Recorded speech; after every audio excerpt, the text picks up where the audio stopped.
Yeah. Right? 5 minutes? Yep. 5 minute round limit time for this tournament, and each team will play both sides to add up the tally of the scores for the two sides, and whoever has the most will come up with the victory. Alright, so right here we are back on board with Curix and the AM team, because I'm really interested in seeing how they're going to work on the second half of the map. Sometimes we see one map work much better for a team, or one side of the map work much better for a team. We'll see how they work it out here. They are already losing both A and B, as C is finally taken 6-0 lead so far. Not a whole lot, but as we started off with basically an even slate going into the second half, the second half, or just going into the second half is that much more important. Sorry, I got distracted. Somebody said I was on their shit list. I don't know why. I don't know what I did to him, man. Bumpy Toe, No. upside top glass, and trying to cut off the respawn routes headed from A into B.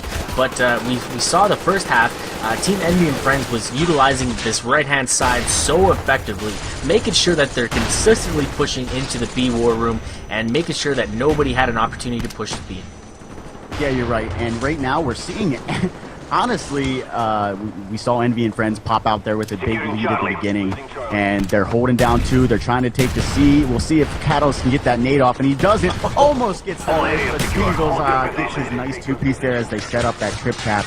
Bumpy Toe trying to go back to A, but like I said, we saw the pro team there leaving another player back at the main flag. And that's exactly what you need to do.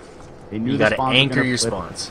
Yep, they're anchoring those spawns, getting those kills, and this 3-cap is probably going to be held for a little bit. Well, as A starts to get taken, StainViLLe with the nicely placed nade. FoRePLayy wrapping up the rails, taking out that kill. Now it's going to be a race to see if they can defend the C flag, which they do. FoRePLayy wrapping on rails, grabbing one, StainViLLe grabbing the other, and now they're pushing to spawn, just cleaning house.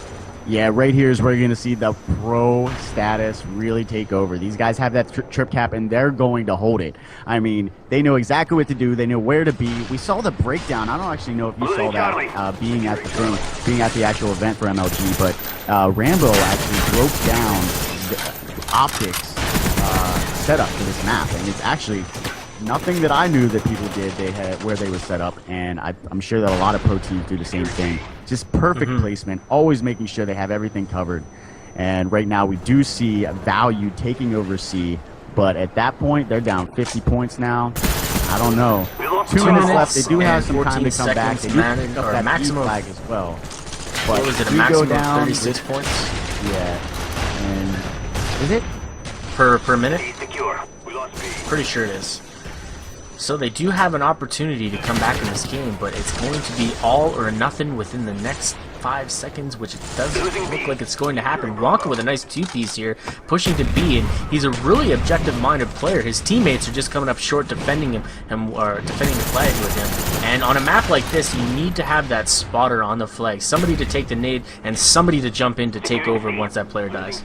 Yeah, well, not only that, but we did talk about this yesterday as well. With this 7.5 flag capture time, you're not going to be able to cap it so much on your own. It's not that 5-second quick cap. You have to realize your teammates need to be there with you.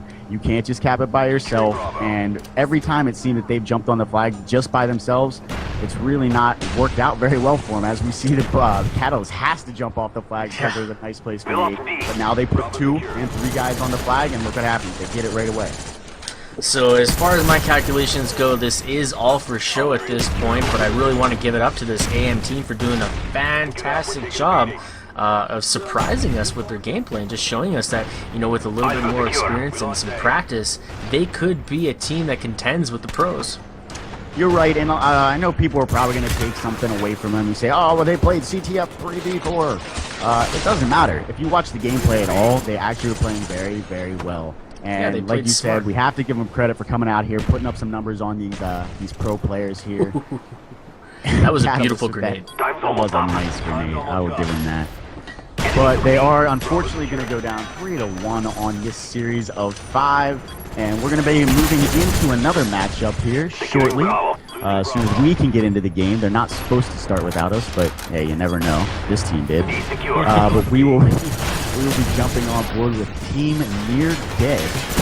And also, looks like Team Solution will be the next matchup in this best of 5 semifinals match on CSN. Hope you guys are ready for this. Good job, comrades. We are victorious.